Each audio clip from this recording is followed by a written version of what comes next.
Yes, sir. Please, I request you to Yeah, start the please second continue. session. Yeah. Yeah. Thank you.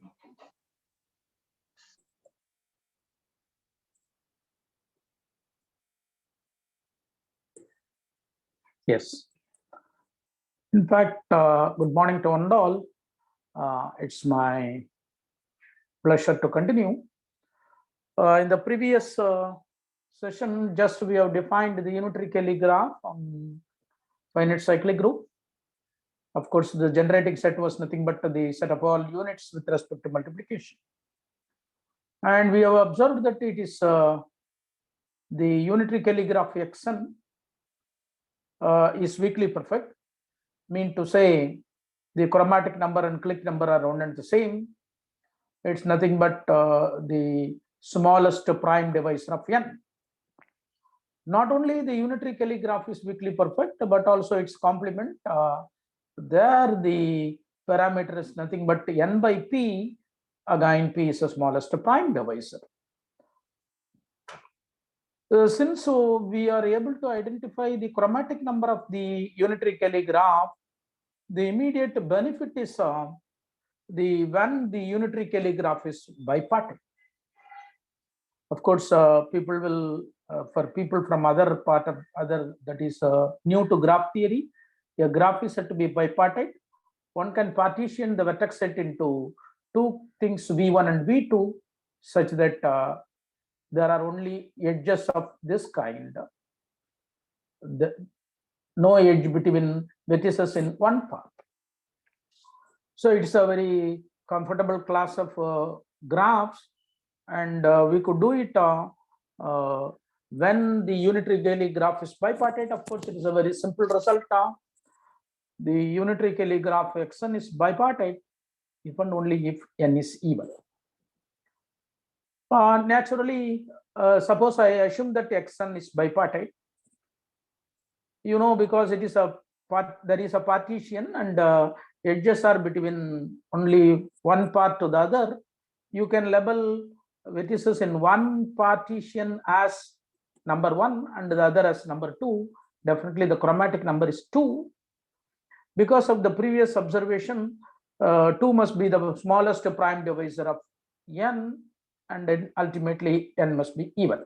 A very simple consequence of what we know about the smallest prime divisor is the chromatic number. And of course, conversely, suppose I take it n as even. Naturally, p is the smallest prime divisor is 2, and the chromatic number is 2. There is a, in fact, it is very easy observation that a graph is bipartite if and only if it is bichromatic. That means to say the chromatic number is 2. And of course, another characterization of unitary Cayley graph is whether it is self-complementary or not. A graph G is said to be self-complementary if G is isomorphic to its complement G bar. Of course, complement means whenever an edge is, whenever a pair of vertices are adjacent in G, they are not adjacent in G bar, and vice versa. So of course, a very fundamental simple problem in graph theory is, starts from when a graph is self-complementary and what could be the necessary conditions for the same. And of course, in this class of unitary Cayley graphs, it is observed that no unitary Cayley graph could be self-complementary. Why? Suppose Xn is self-complementary, and of course, you consider both the graphs Xn and Xn complement. Because of the assumption that Xn is self-complementary, Xn is isomorphic to Xn bar. Two isomorphic graphs have the same chromatic number. Ultimately, these two have the same chromatic number. That means to say, chi of Xn must be equal to chi of Xn bar. And we have observed that for this, the chromatic number is smallest prime p. For this, the chromatic number is n by p. Because they are equal, we equate both of them. ultimately we get n is equal to p square for some prime number p.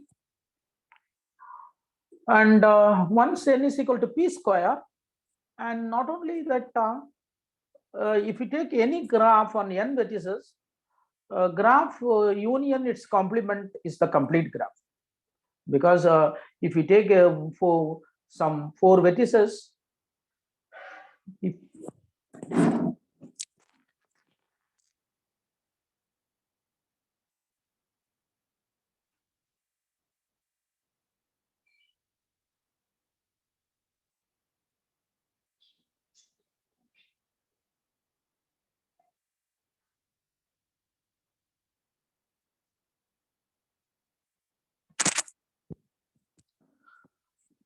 if you take a graph of 4 vertices, if this is G, its complement will be, sorry,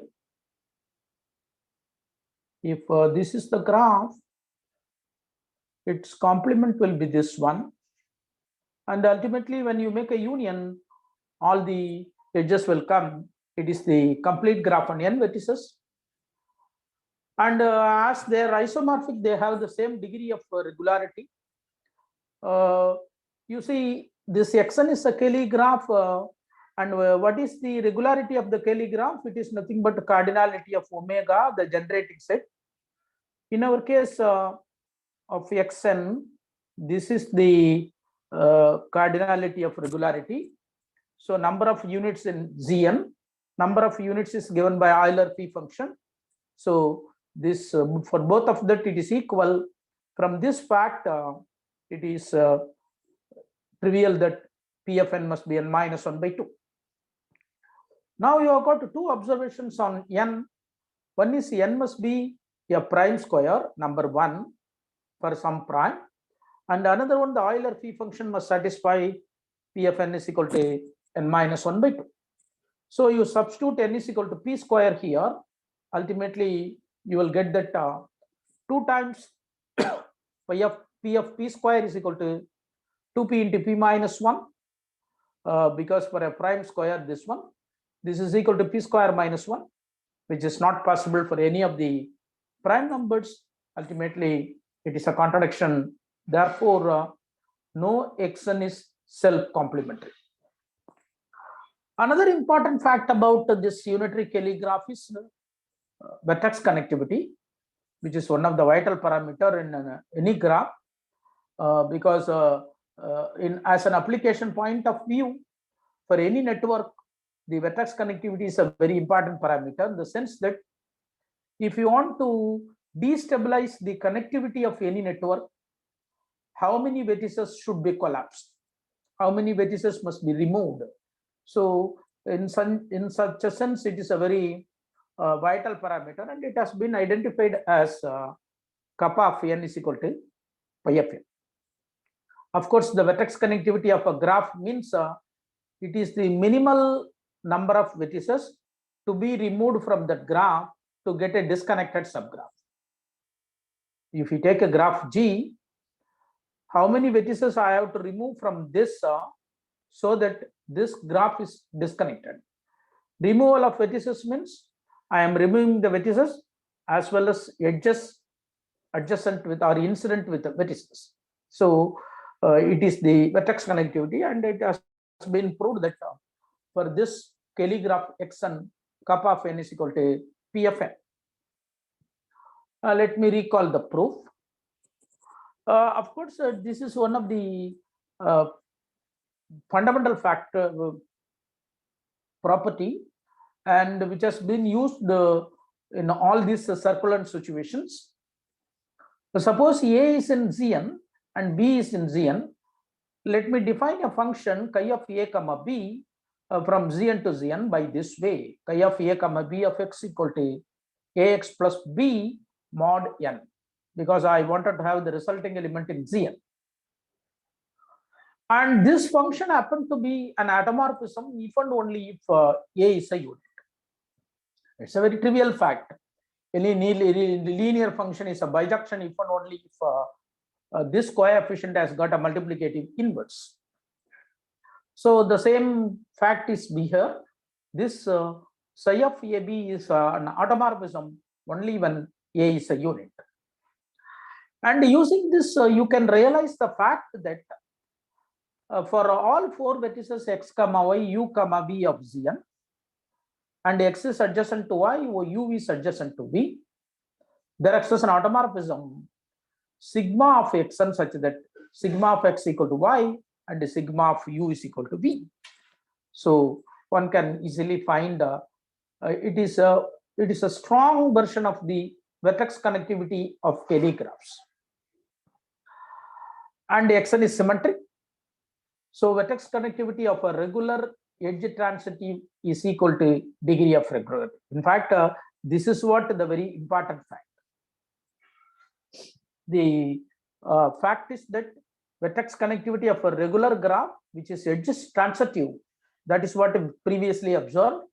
It has been observed that xn is edge transitive. Therefore, its degree is equal to degree of regularity, and the degree of regularity is nothing but the number of units in Zn, and it is P of n. Okay. Before getting closed, just I would like to give some more properties without any proof. Of course, for any integers n and s, n greater than or equal to 2, Fn of s denotes the number of distinct solutions of the congruence equation x plus y is congruent modulo s mod n. X is a unit in un, and similarly y is a unit in un. And then Fn of s is nothing but the number of solutions for such equations is nothing but a product of p is a divisor of n, p is prime 1 minus epsilon of p by p, where epsilon of p is equal to 1. If p divides s, it is equal to 2 otherwise. And of course, it is purely a number theoretical observation. It is nothing to do with unitary Cayley graph. However, this particular number theoretical fact is being used to find the number of neighbors for any 2 vertices in unitary Cayley graph. Of course, tomorrow I will concentrate on neighbors of a particular vertex.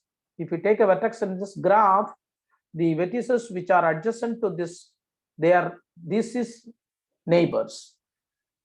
Of course, the neighbors play a vital role in domination.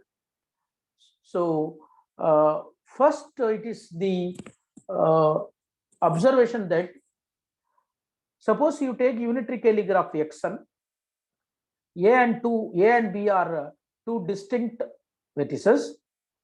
Then A minus B, you take it, it is an element in vertex set of xn. Then how many neighbors it has got? It is nothing but Fn of A minus B. Fn is defined by this function, number of solutions of this equation, and of course that is determined. And ultimately, it has been observed that every pair of adjacent vertices of xn has the same number lambda of n of common neighbors, where lambda of n is equal to n into product of p is a divisor of n, p is prime, factors are 1 minus 2 by p. So it is not only the fact that the graph is regular, something more is there. You can find the number of common neighbors between vertices in this particular graph. And of course, it is purely depends upon n. It is nothing to do with the vertices. For all vertices, it is same, and this is given. And of course, using this observations, it has been proved that the number of triangles in any unitary Cayley graph is given by T of n is equal to n cube by 6, product 1 minus 1 by p into 1 minus 2 by p, where p is a prime number and p divides n. So this is a beautiful formula which gives you how many triangles any unitary Cayley graph contains. And another fact is this is the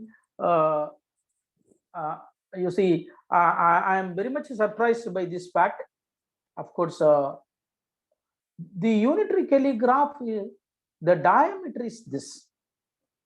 Diameter is the length of the supreme distance between pairs of vertices in any graph. So it is a highest length. And when n is a prime number, the graph is complete. Therefore, every pair of vertices are adjacent. Ultimately, diameter is 1. If n is equal to 2 power alpha, alpha is greater than 1, then diameter 2. N is an odd number, but not a prime number, diameter is 2. N is an even number and has an odd prime divisor, the diameter is 3. So this is the, suppose you, all the cases are being covered. If n is even and it has no odd prime divisor, this will come under the second category. And not only for the Kelly graph, in fact, out of my experience, almost all graph constructions from algebraic structures, they obey this particular property, diameter is less than or equal to 3. Of course, another way of giving this as a fact is these are all dense graphs in the sense that they contains more edges ordinarily happen to be. So this denseness gives certain complications while we attempt problems about these graphs. Of course, a graph is perfect if and only if G and its complement has no odd poles. That's a strong perfect conjecture solution, Seymour et al. And ultimately, it has been proved that if n is odd and has at least 3 distinct prime divisors, then Xn contains an induced odd cycle C5 of length 5. You look into the first characterization for perfectness and look into the second property observed regarding unitary Kelly graphs. When n is odd and it has got at least 3 prime divisors, then Xn contains an odd cycle of length C5. And according to this characterization, such a graph, such a unitary Kelly graph cannot be perfect. So ultimately, if at all you wanted to characterize the perfectness of unitary Kelly graphs, you need to restrict yourself by avoiding these possibilities. Ultimately, it has been proved that if n is odd and exactly 2 distinct prime divisors, then Xn bar has no odd cycle C2k plus 1 for k greater than or equal to 2. And using all these observations, it has been proved that the unitary Kelly graph Xn n greater than or equal to 2 is perfect if and only if n is even or n is odd and has at most 2 distinct prime divisors. So it's a very beautiful characterization of perfectness of unitary Kelly graphs. Of course, let me stop at this stage. Anybody wanted to have any clarification at this stage on the something, or I can go for the next file? Any observation or anything need to be? So is chromatic number known for Kelly graphs? I think it's not in general. Okay. There are particular cases. There are so many papers on such problems. Okay. Yeah. Thanks.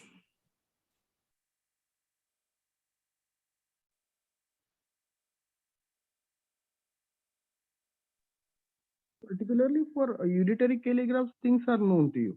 Yeah, it is known. It is a very comfortable class. Because you see, the Kelly graph study started much early. But this unitary Kelly graph, the things are comfortable once the Zn has been identified as a commutative ring. Not as an additive group of congruent modulo n classes. Because the set of all units with respect to multiplication as a generating set plays everything possible. So that's the beauty of all these things. Okay, this is a very one particular problem on circular graphs. Of course, what I am going to give about is the Cayley isomorphism groups. Of course, I am not going to prove any result on this particular fact. Just I will inform what is Cayley isomorphism groups. And of course, what are the circular graphs of prime order? How many? What are they? Of course, a circular graph means it's a Cayley graph on finite cyclic groups. So how to find it? There is a beautiful formula, cycle index. Using this combinatorial thing gives you enumeration of all circular graphs of prime order. And of course, throughout my talk on this particular day, when I refer this, I put it as circular n number of vertices. So thereby, I am considering the Cayley graph on finite cyclic group of order n. Of course, it is n only, and with respect to this generating set. Of course, even with this particular class, I can give umpteen number of open problems on this, because once you vary this this generating set, the things are getting changed drastically. Each and every generating set gives you a different scenario of things, and thereby the problem gets varied with respect to various generating sets.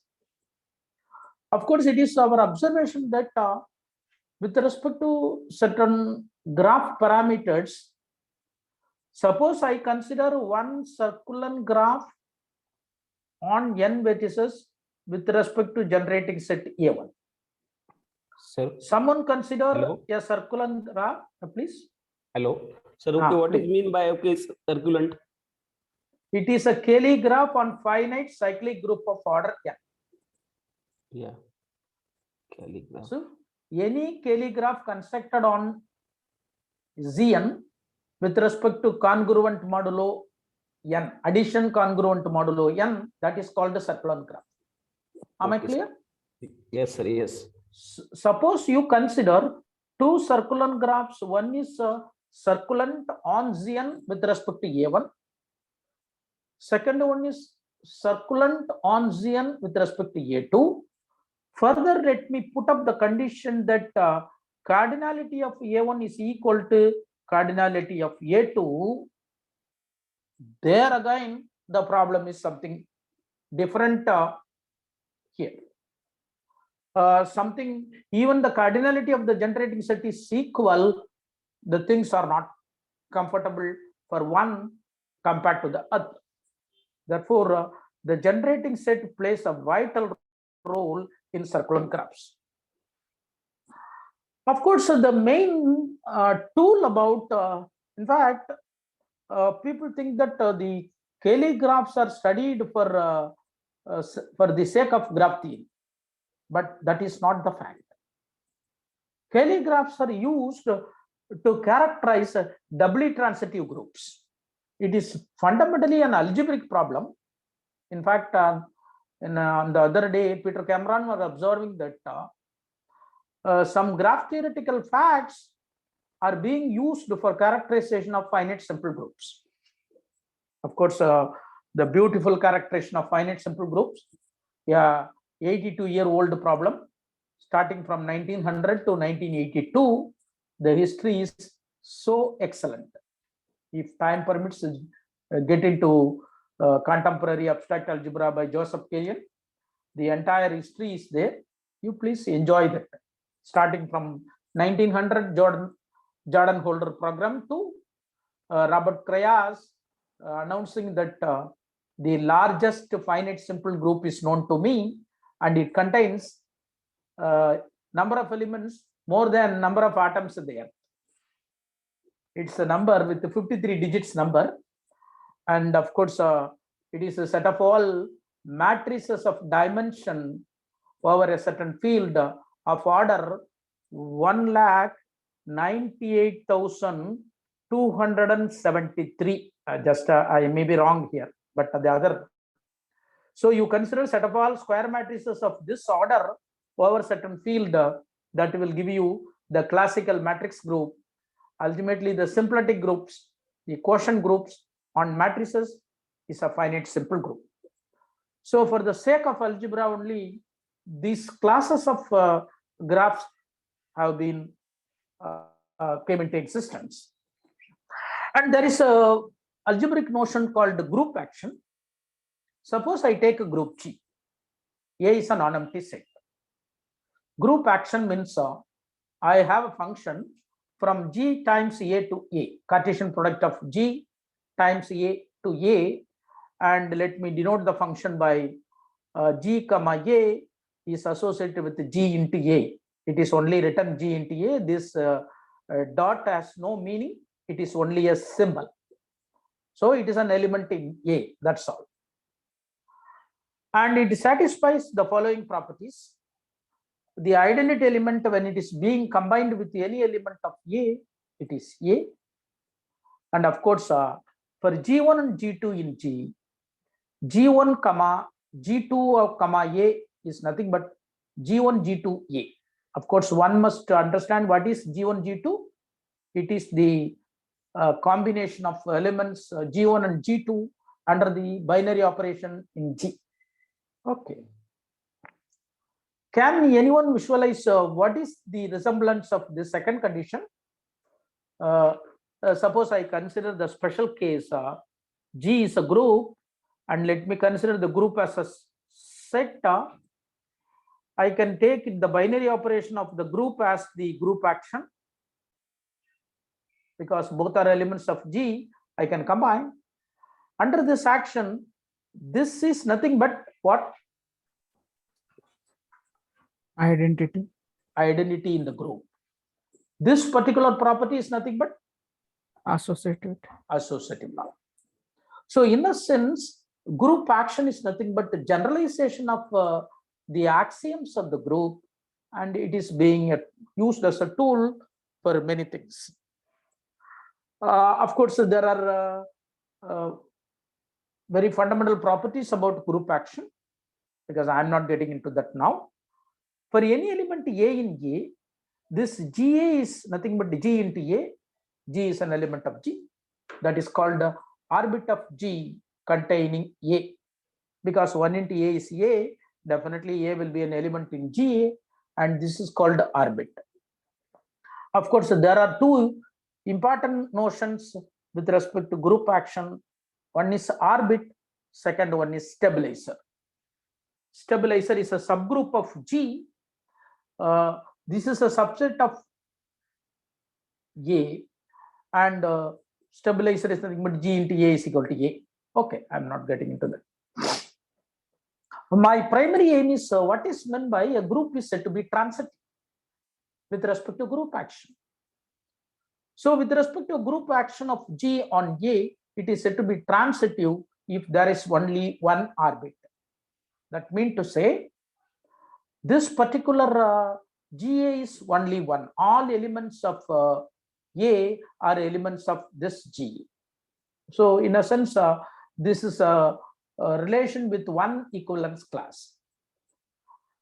And a transitive permutation group G, of course, permutation group means it's a group, subgroup, or group of permutations with relevant number of symbols.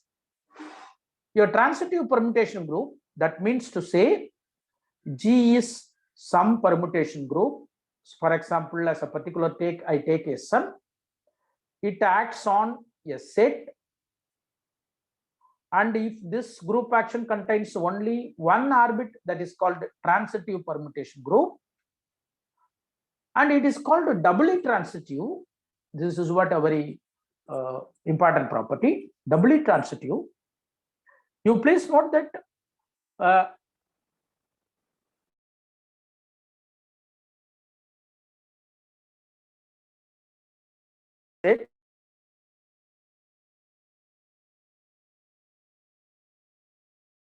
Excuse me, sir. You are not audible.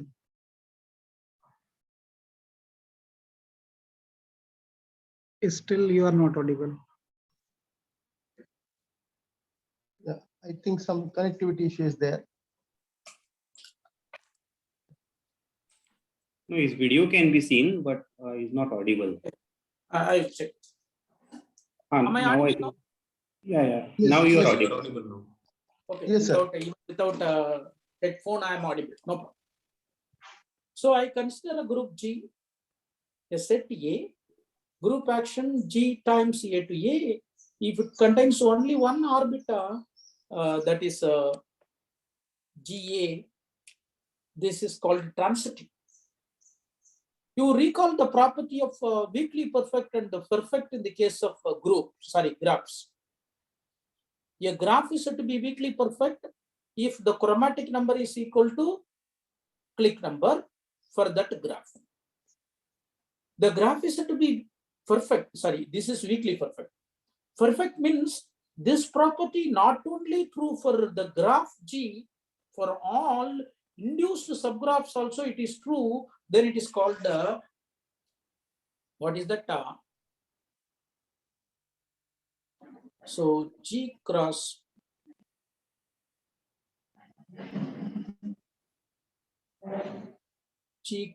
A to A group action, it contains only one orbit.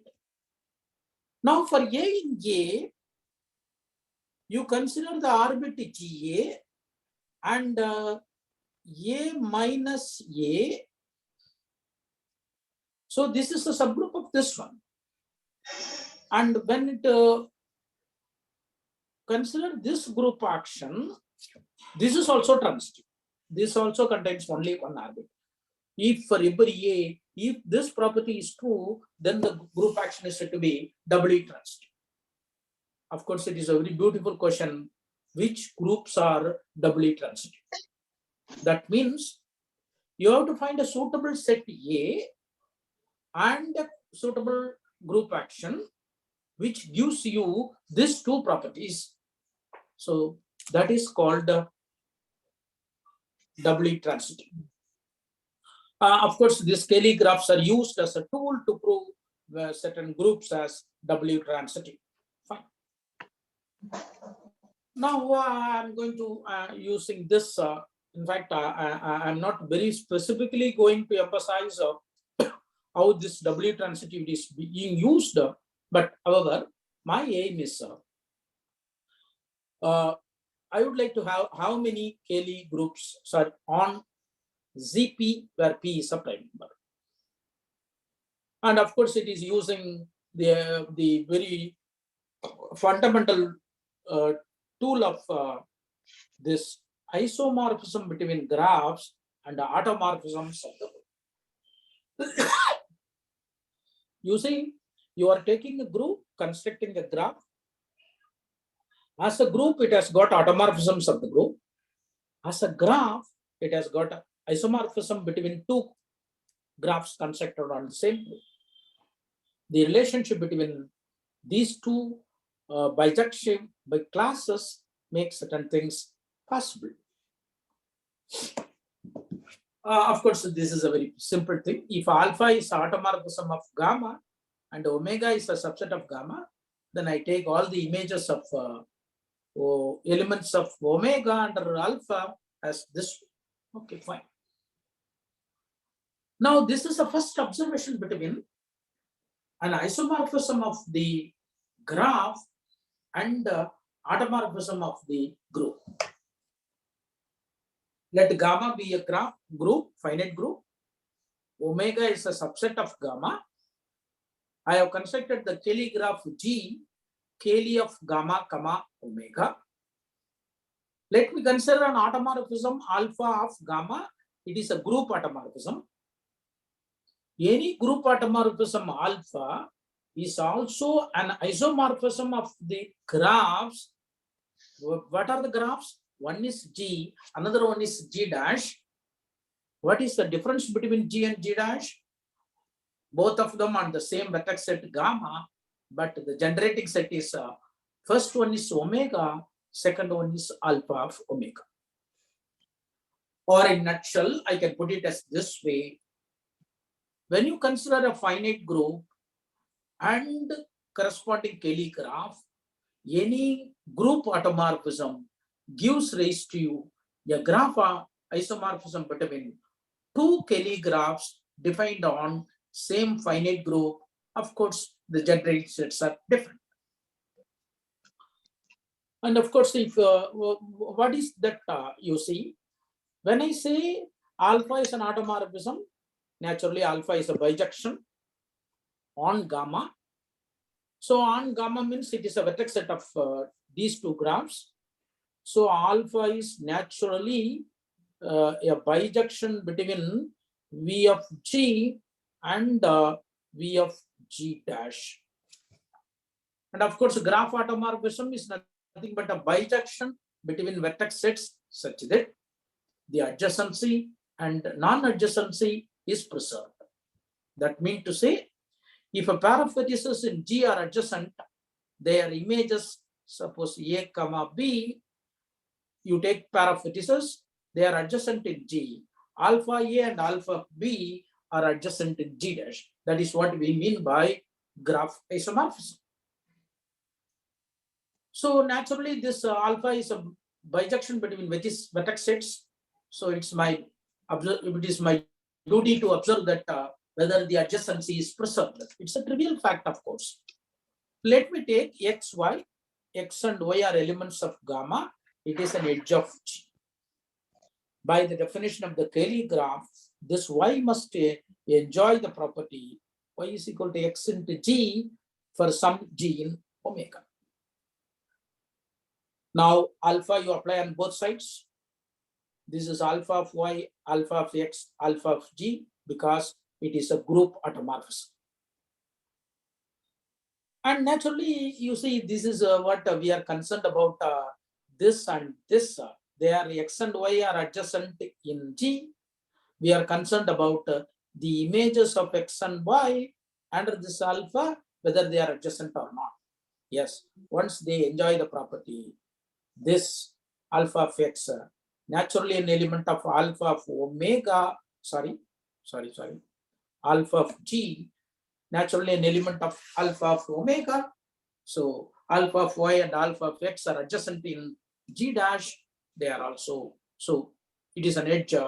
Hence, this alpha is a graph isomorphism between G and G dash. And naturally, what will be the question now? Can anyone guess?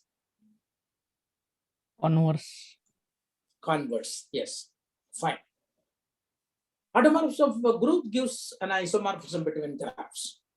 In which cases does an isomorphism of the graphs correspond to an automorphism of the group? It's a complicated question.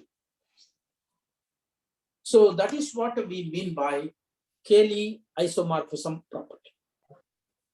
What is Cayley isomorphism property? For a finite group gamma, suppose I consider two Cayley graphs. One is G Cayley of gamma comma omega. Another one is G dash Cayley of gamma comma omega dash.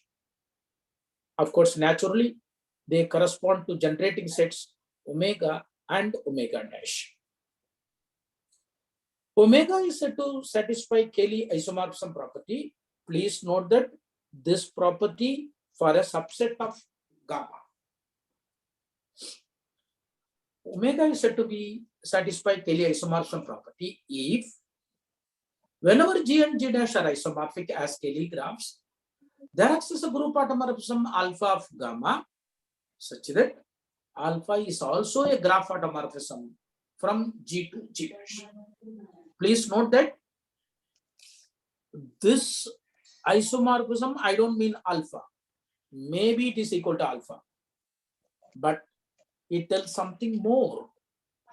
Whenever these two graphs are isomorphic, it gives rise to a group automorphism alpha.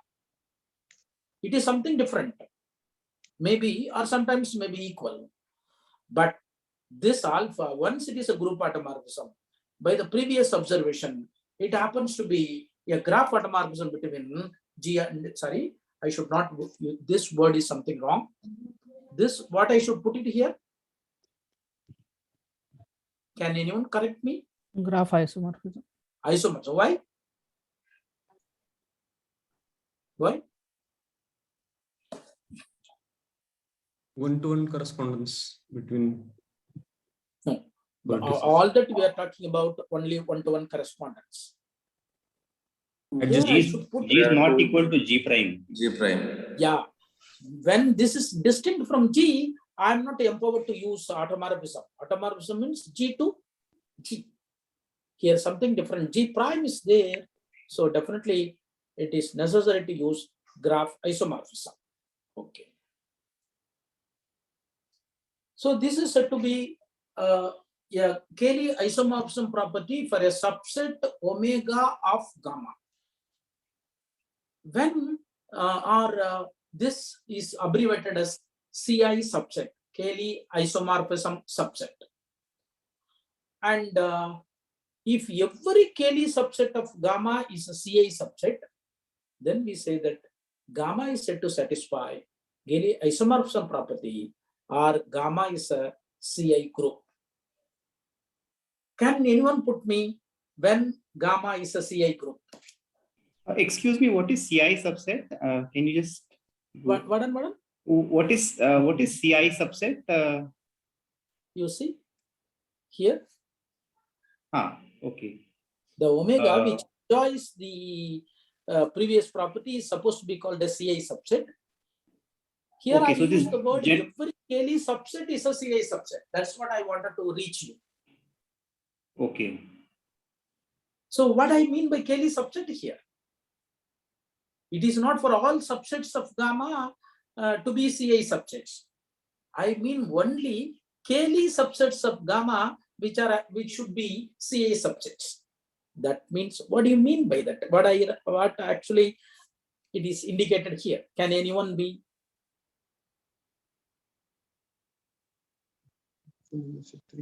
I'm not expecting the property of CI subset for all 2 power n subsets of gamma. I expect only for something. What is that something?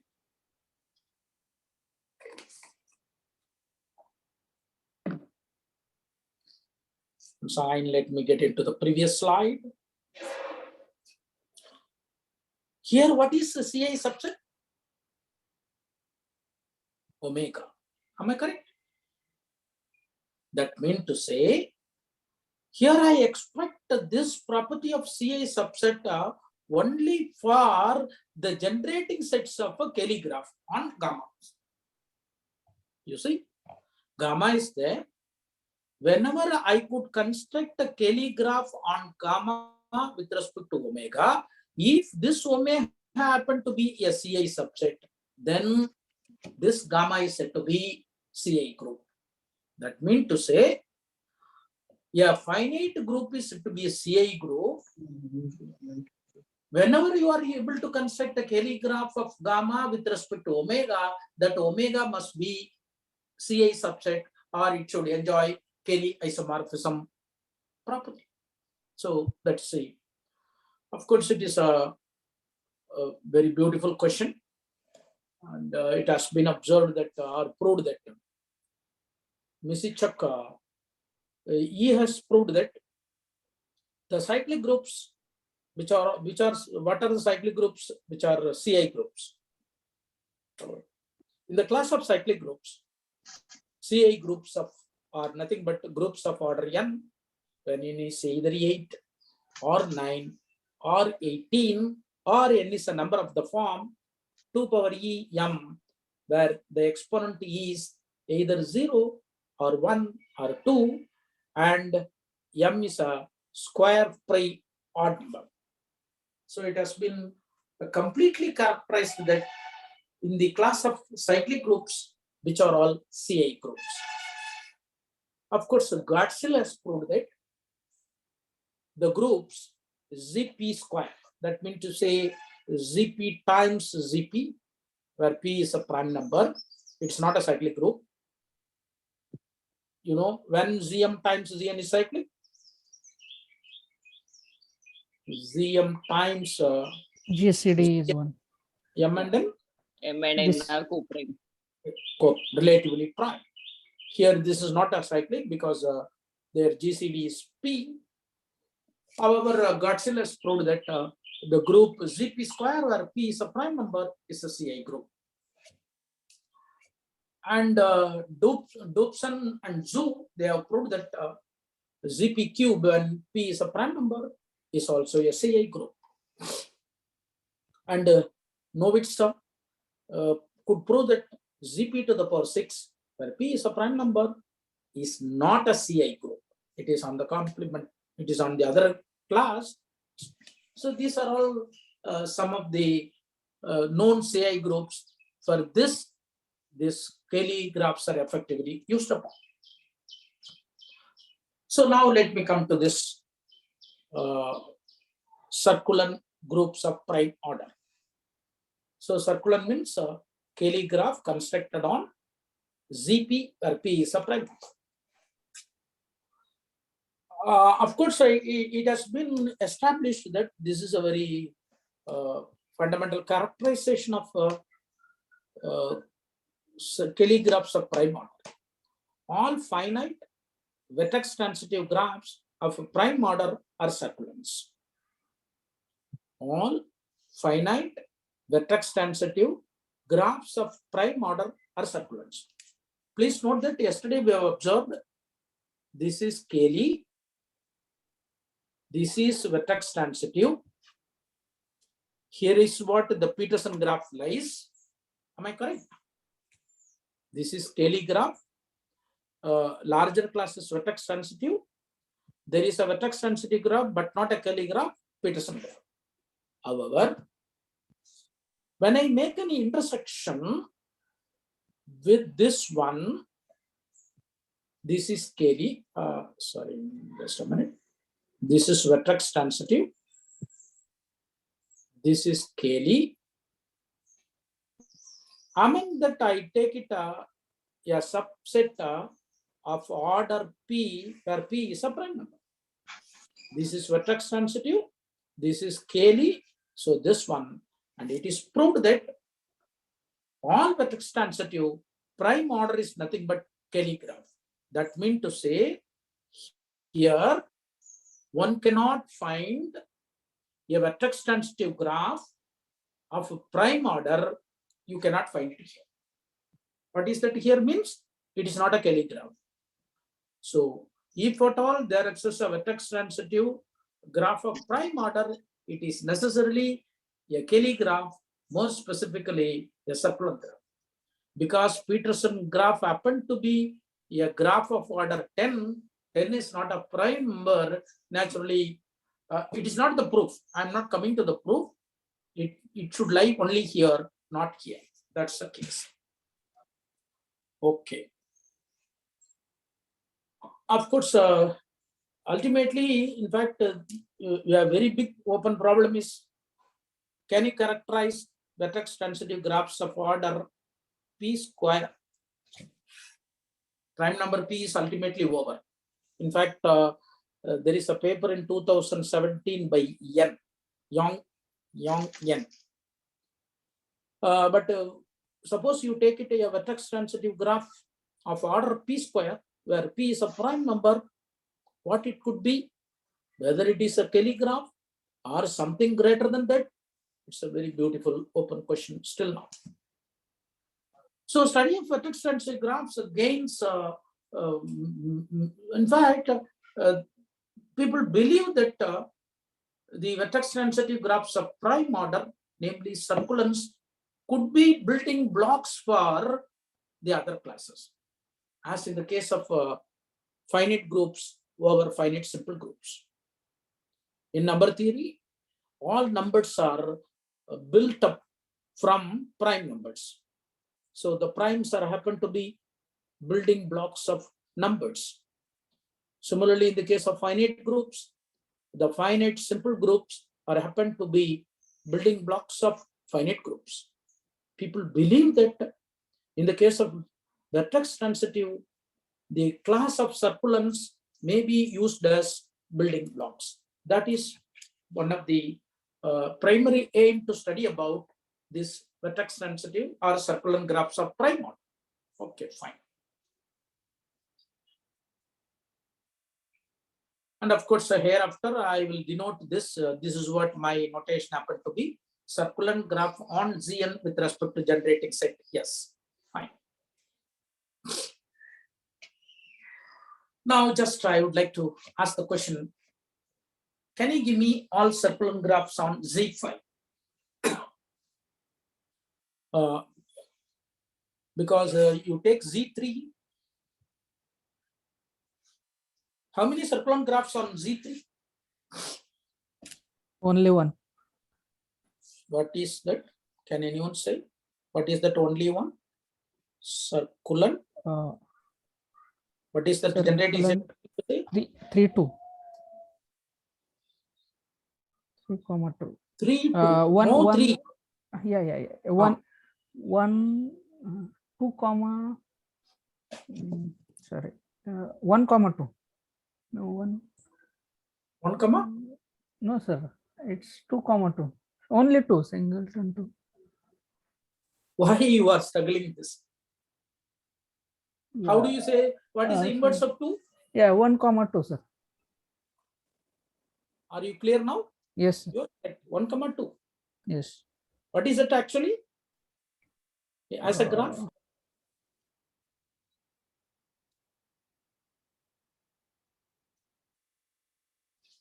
Am I correct? This is using 1. This is using 2. This is using 1. Am I correct?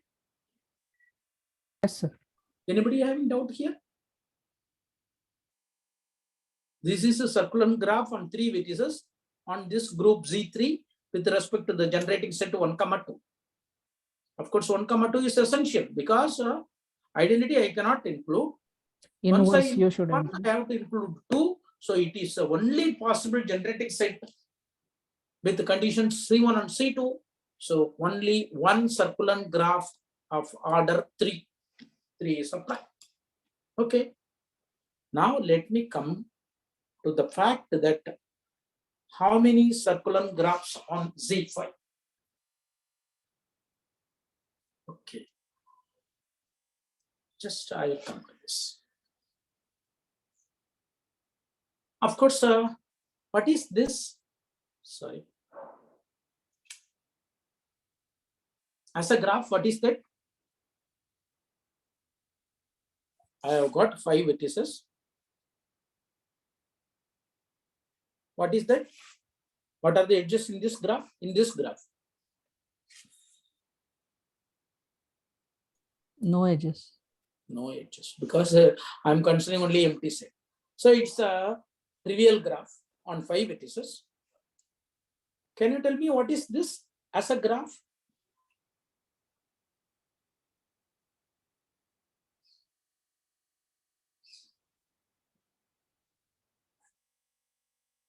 Why so much of thinking?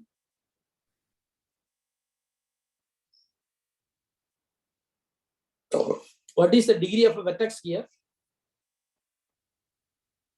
Cardinality of omega.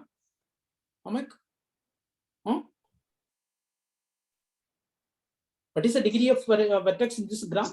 2. Cycle 5. So every vertex is 2, degree 2. Cycle. What is that graph?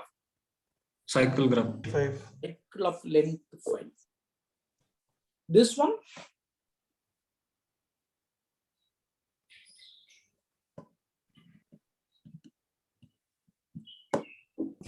Complete. Huh? What else? Complete. Last one is complete. Yeah. Sorry. No, That's all. I'm not going to last one. I will come that later because I myself put it. What is this? This is also C5. This is also C5. So these two are isomorphic. So of course, this is nothing but the complete graph on 5 vertices.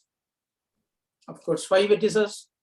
The all 1, 2, 3, 4. So all the remaining are getting joined. Therefore, there are 3 distinct Kelly graphs on 5 vertices. Am I correct? So how many for a general prime? Sir, I wanted to have a formula for a given prime number P. How many Kelly graphs up to an isomorphism on these p vertices. That's what my question. Okay, fine. Sir, may I ask one question? Please, please. Sir, how first one is a calligraph? Because what is generating set there? You see, in this, it is a very apt question. In this enumeration, that also included. For this purpose of enumeration alone, nowhere it is being considered, because you see why you are objecting. You tell me under what pretext you are having doubt. Your apprehension. It should be generating set. No? What is getting violated?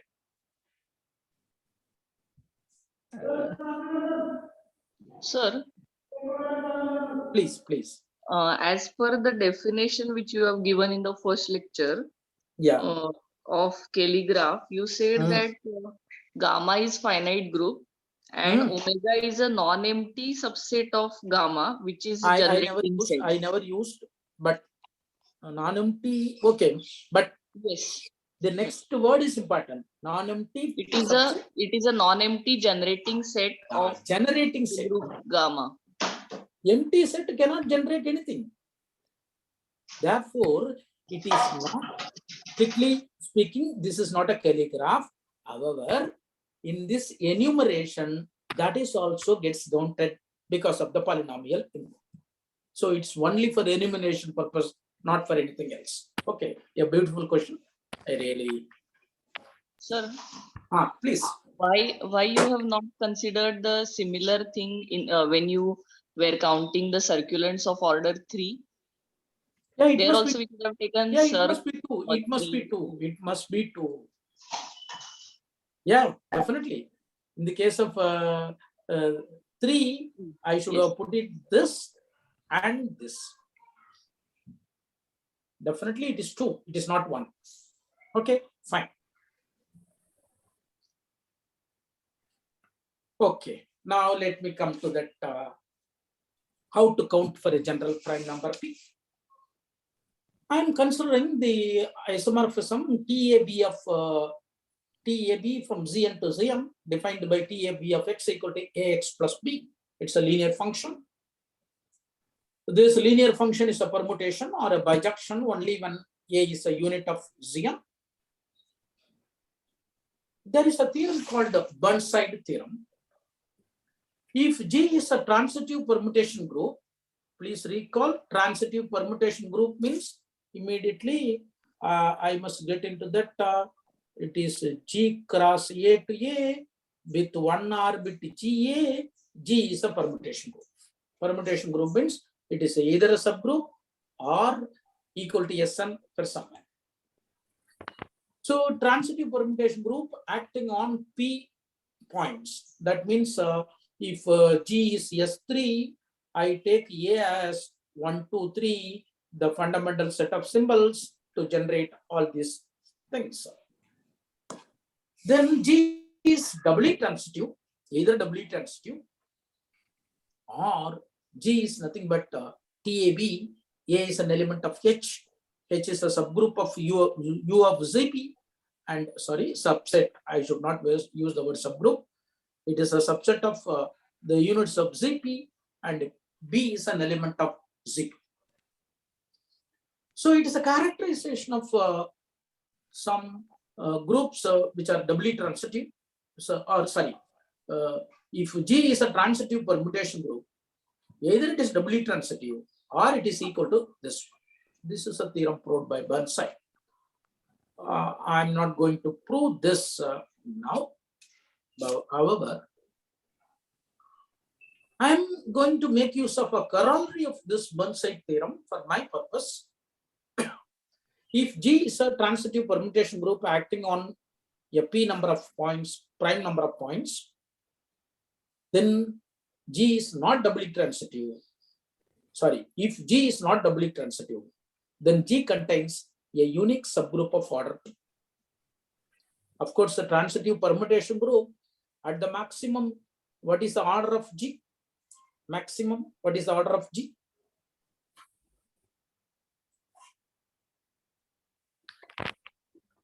transitive permutation group acting on P points. So G can be embedded in so Yes, P. yes, P. So maximum P P factorial. factorial.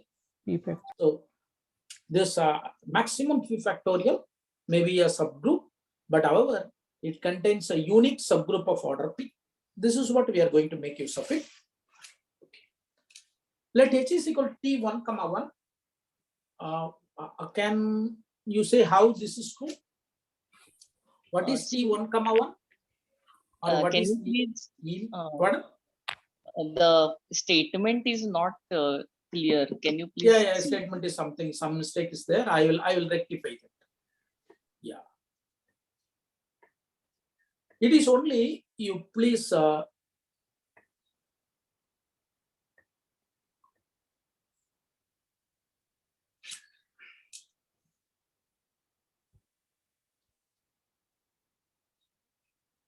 you read this way. Let G be a transitive permutation group acting on P points. Full stop. If G is not doubly transitive, then G contains a unique subgroup of order P. Please get into Burnside theorem now. What is Burnside theorem says? Either G is doubly transitive or G is equal to this. This corollary gives one more observation under this situation. So if this is not true, naturally G will be of this. In this case, G contains a unique subgroup of order P. That's what that corollary says. Am I clear now? Yes, sir. Okay, fine. Okay, my situation is I am taking a transitive permutation group acting on P points. I assume that it is not doubly transitive. In that case, I wanted to prove G contains a unique subgroup of order P. For that purpose, I consider this set. What is T11 for our definition, or what will be the image of this under T11? X plus 1. X plus 1. What is T11 composite T11? Because these are all permutations. I take it the natural operation is either composition of mappings, or other way I can put it per product of permutations. X plus 2. So when two permutations are being composed upon, what will be my image of my X under this one? X plus 2. X plus 2. 2. Because one time I am applying X plus 1, another time I am applying X plus X, 1 plus 1, X plus 2. So in general, when I repeatedly do it, now you will agree with me, this is the subgroup generated by T11. So repeatedly I should generated by means in the sense of group theory, A square, etc., etc. The A square means A under the say operation of group. Here composition of mapping T11, composite T11, composite T11, so on and so forth. Ultimately, what is that? Every element is of this form. T1 comma B, B is an element of Z. Am I correct? I hope that I'm clear. Now H is a subgroup of order N and is contained in this one. Naturally, sorry, this is P, subgroup of order. S is a subgroup. Okay, I'm not saying anything about this. Order is denoted by N. Okay, it is a subgroup of this one. And this H is a subgroup of units. Because why it is a whether this element is an element of this.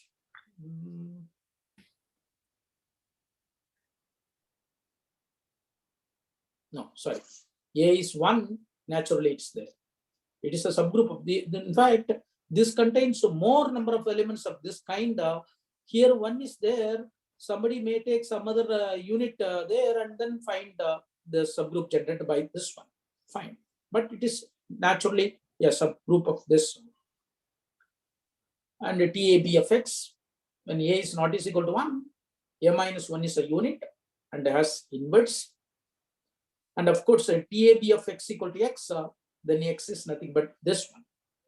Just simply you can find it out because this is a ax plus b equal to x, putting on the other side and making things. So what is happening? This transformation has got a fixed point x, and when x is given by this one, it has got a fixed point. So if G acting on P elements and the order of the permutation group is the least common multiple of the cycle lengths of its cycle decomposition.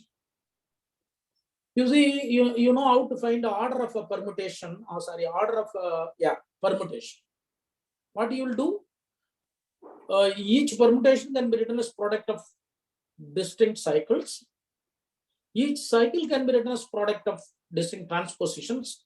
Ultimately, you can find orders of the cycles, and the LCM is the order of the permutation. Therefore, any element of order of P must be a P cycle, definitely.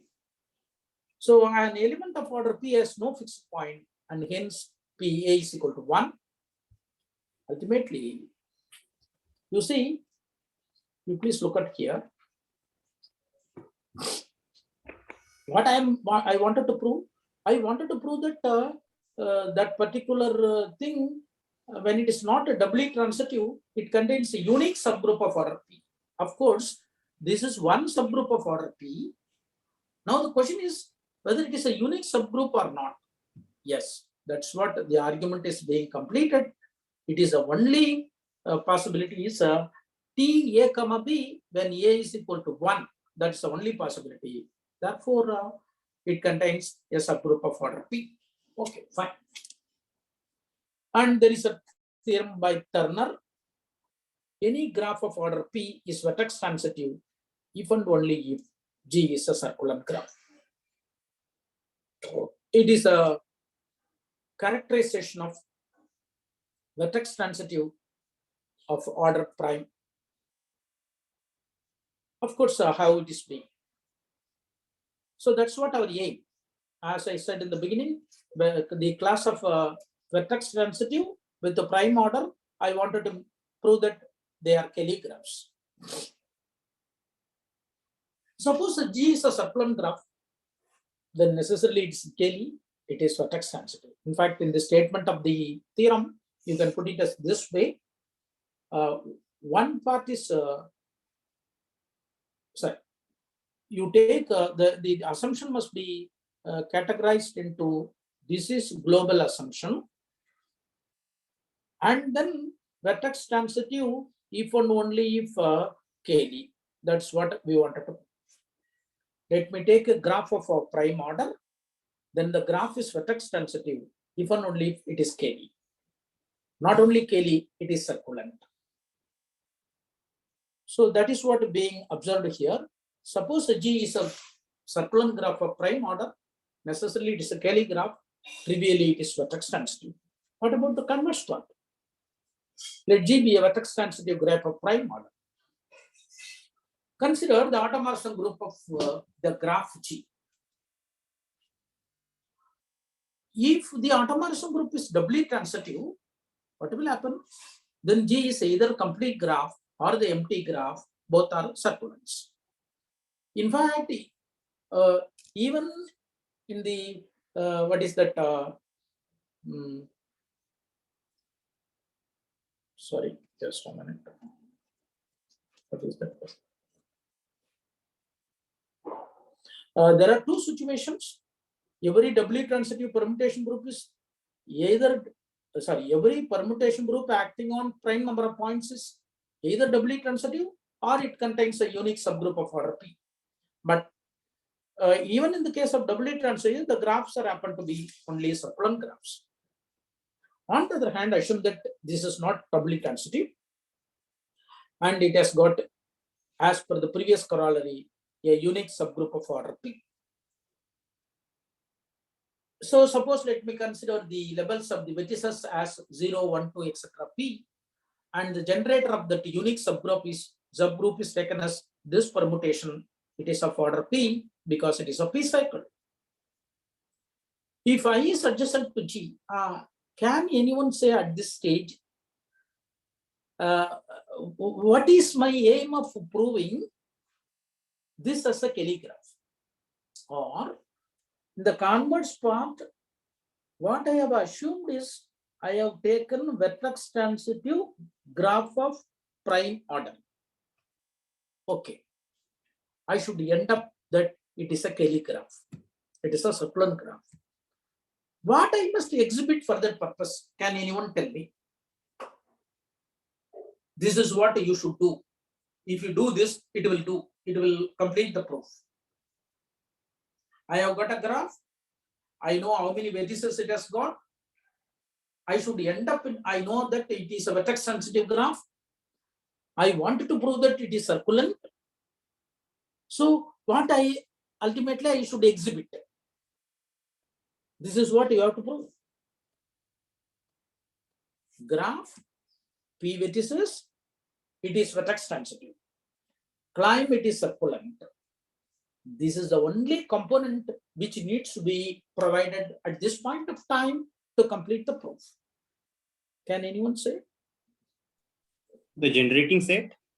Fine, exactly. So that's what my aim.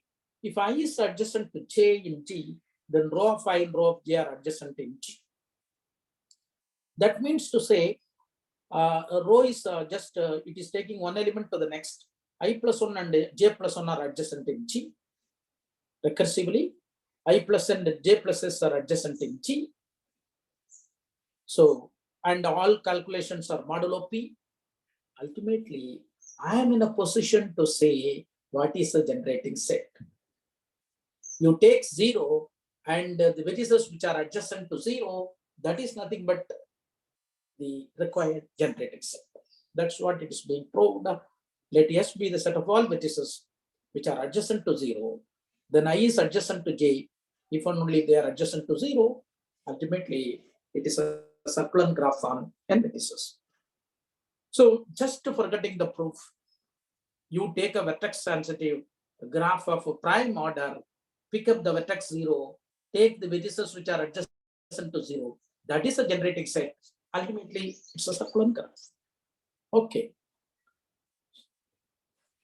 Now, this is being that previous version of Turner theorem is being put up in the point of our problem. I wanted to identify all non-isomorphic circular graphs of prime order. Suppose I consider two circular graphs of order n. One is G, another one is G prime, corresponding to the generating sets S and S dash. Sorry, this is not n. Sorry, that must be, it is P. This is also P. And they are isomorphic if and only if there exists some A in U, ZP such that AS is equal to S dash. So this is what the thing which is to be noted by him. Suppose I have a prime number P. I know one circular graph of n comma S. Suppose I wanted to find another one which is isomorphic to this. You take a unit here. Of course, every non-zero element is a unit here. You take A is a unit, AS, this is S dash, means these two circular graphs are isomorphic. So I should prove it only the other. Okay. Of course, I will. It's only this isomorphism plays the role. Suppose there exists a in unit of ZP such that S dash is equal to AS. Let me define alpha as alpha of x equal to AX. From the very beginning of my talk, in order to prove the Kelly graphs are vertex sensitive, we have used this graph automorphism, graph isomorphism. Therefore, if there exists a unit, I get isomorphism. Conversely, if they happen to be isomorphic,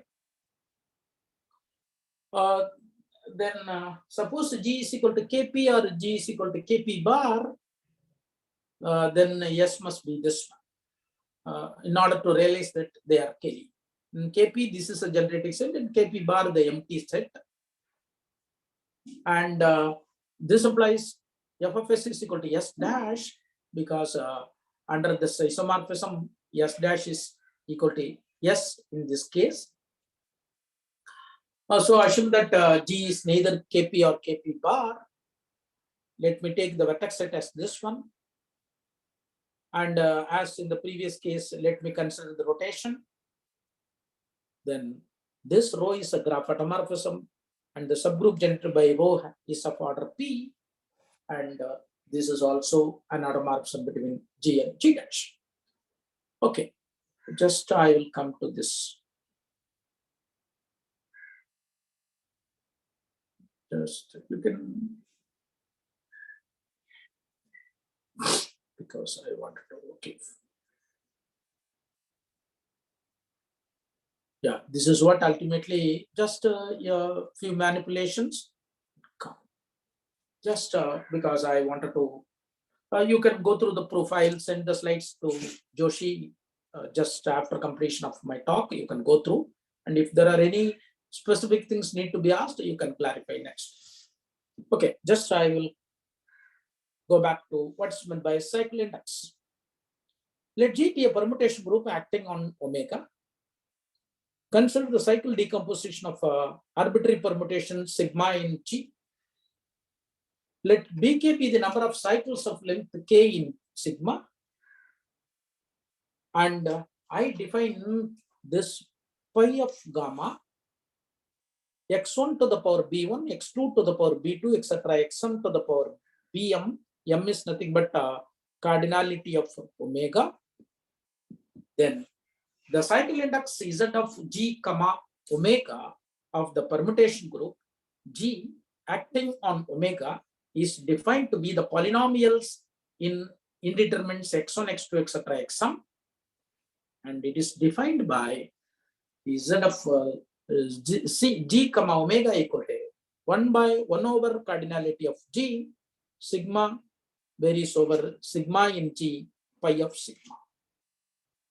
So if you give me a permutation group and which is acting on the set of symbols omega, I can find for each sigma in G, this one. You take sum of all these polynomials, that is called the cycle index of this 1 over cardinality of G, sigma in G, pi of sigma. For example, let me give an example. Let G be the permutation group generated by the cycle. It's a cycle of length 6. So naturally, G is nothing but because it is a cycle of length 6 and it is of order 6, I get elements of G as rho, rho square, rho cube, rho power 4, rho power 5, rho power 6 equal to identity. And what is that cycle decomposition for each of the elements in G? Rho, it's a cycle of length 6, it is as it is. Rho square, if we composite, you will get these two. So it is a product of 2 cycles of length 3. Rho cube, it is a product of 3 transpositions, and rho power 4 is this, rho power 5 is this, rho power 6 is this. Please get back to cycle index. So when I take a permutation group acting on symbols, this is what I have to find. For each element of G, I should find this and add up. What is the cycle index? This is what is this? Can anyone say? For this row.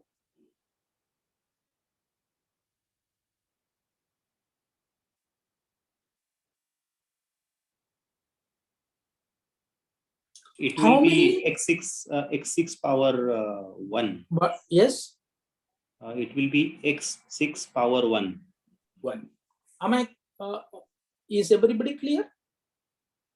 Because in this permutation, number of cycles of length 1, 0, number of cycles of length 2, 0, number of cycles of length 3, 0, so on so forth. Number of cycle of length 6 is 1. So x1 to the power 0, x2 to the power 0, and so on, x6 to the power 1, all these terms are 1, this one. So for each of these permutations, one can calculate that, and ultimately you can find this. For this permutation group, the cycle index for this set of 6 symbols is nothing but this one. Okay, this is 1 over G, there is no problem because of the fact that this is 1 over G. G contains 6 elements. This x1 to the power 6 correspond to which one? Just now we have realized this is corresponding to x1 to the power 6. Am I correct? Fine. Can anyone say what is x2 to the power cube, or which corresponds to the term? Oh, sorry, just a minute. Please. Sir, is it 2 times x1 raised to 6? Sorry, just a minute. 6, these two. Now I am. Each one is a cycle of length 6. For this, the polynomial is x2 to the power 6. For this, the polynomial is again this, adding these two, this terms comes out of these two permutations. Okay. Now my question is, for what this corresponds to? Identity. Identity. Because this is 1, 2, 3, 4, 5, 6. Each one is a cycle of length 1. There are 6 cycles, x1 to the power 6. Okay, fine.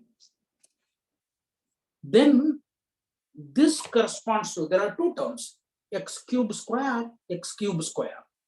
This is 1 x cube square. This is another x cube square. This x2 to the power cube corresponds to this one.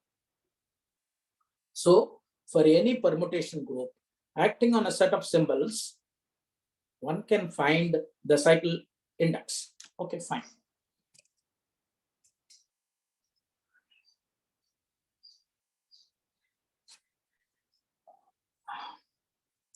Now P is a prime number. I take the units. Let me consider the group action defined by this way. It is as units.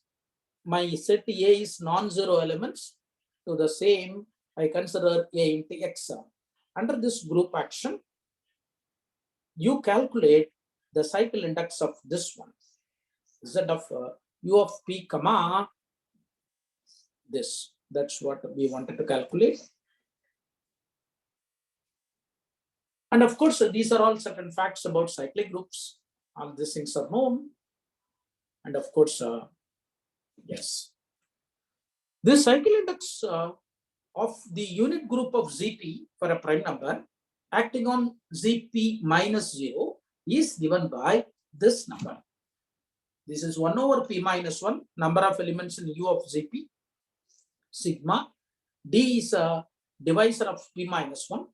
P of D, x to the power P minus 1 by D, xt, where sum is taken over all divisors of P minus 1. This is the cycle index. Just let me skip the proof. It's not very any complicated. Just it is the putting up the facts together. Okay. How it is being used for our purpose? Let P be a prime number. Ultimately, using that the previous cycle index, the number of circular graphs of order P to within isomorphisms is nothing but this one. This is what the formula which is being derived out of when two circular graphs are isomorphic and how they are related. Ultimately, it's given. Okay, now you please look into this formula. 2 over p minus 1 sigma d is a divisor of p minus 1 by 2 pi of d p of d to the power p minus 1 over 2d. Okay. When p is equal to, so as per the previous formula, 2 over p minus 1 sigma d divides p minus 1 by 2, that is 2 p of d into 2 to the power p minus 1 by 2d. It is ultimately 1 by 2. When d is equal to 1, p of 1 into 2 square plus p of 2 into 2 to the power 1, it is 3. So this is the number of circular graphs of order 5. Similarly, so what are they? These two are isomorphic. This is different. They are the 3 circular graphs of order 5. In the case of 7, on formula 2 over p minus 1, sigma d divides 3, p minus 1 by 2, p of d, 2 to the power p minus 1 by 2. So ultimately this is nothing but either d is 1 or d is 3. That's what is given. It is number of circular graphs of order 7 is 6. They are this one. 1, 2, 3, 4, 5, 6. So this is the formula which gives you number of circular graphs of order prime. I think I can stop at this stage. Anybody wanted to have anything, please? Please go through these proofs. Of any doubt, you can call me or you can clarify. We will have it. And I'll be in a position to share or send through an email the first one and the second one. Anything, any observation or any questions, please? Can you recommend us basic text on calligraphs? Is there any? No. There are Well, I some also chapters, tried finding in our library, but nothing. found nothing. In fact, because of the two things, I think it is not materialized. The first one, the calligraph, was introduced by Arthur Kelly as a pictorial representation. Maybe it has got connections with the representations. That's one part.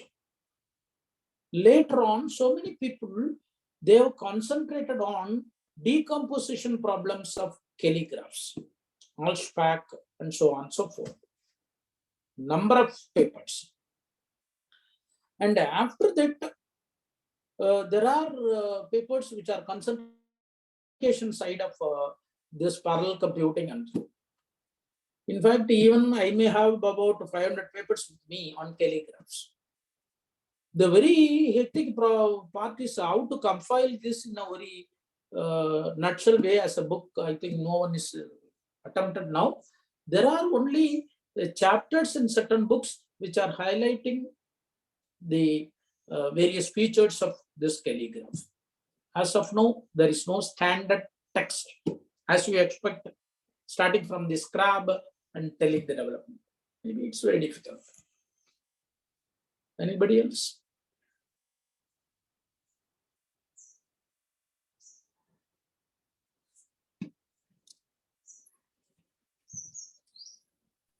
So apart from prime, there is there any development? Oh, pardon? What do you want?